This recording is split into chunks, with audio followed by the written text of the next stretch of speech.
গরম বাতাসের আযাব আসে। এই গরম বাতাসের আযাবটা এখনো আসে নাই। আমি শেষ জামানার হাদিসগুলো টুকটাক গবেষণা করে মনে হচ্ছে অচিরে গরম বাতাসের একটা আযাব আসবে বিশ্বের দিকে, এবং নাসাও এটা নিয়ে গবেষণা করছে অলরেডি।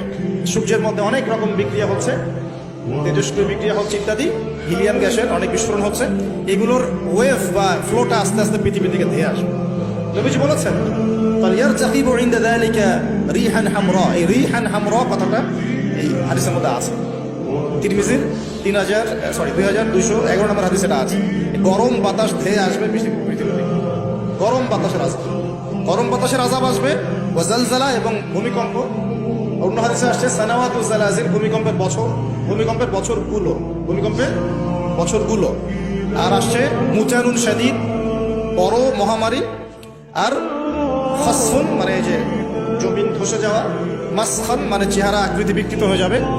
আর কযফান একটা আছে, কযফান মানে পাথরের বৃষ্টি বর্ষিত হবে। এই আযাবগুলো কখন আসে? এই পাপগুলোতে মানুষ যখন লিপ্ত হয়। আর আমাকে বলেন দেখি, এই পাপগুলোতে আমরা কম বেশি লিপ্ত আছে কিনা? বড় বড় বস্তুবাদী শহরগুলোতে এই পাপগুলো বেশি না? এখানে মানুষ ওই হাদিসের উপর আমল করছে। কোন হাদিস? নবী সাল্লাল্লাহু আলাইহি ওয়াসাল্লামের ইন্তেকালের ৮০ থেকে ৮৫ দিন আগে একটা হাদিস তিনি বলে গেছেন, একদম শেষের দিকে, জীবনের শেষের দিকে। ওই হাদিসটাকে বলে হাদিসে জিবরিল। কি বলে? নবীজিকে জিবরাইল আলাইহিস সালাম মানুষ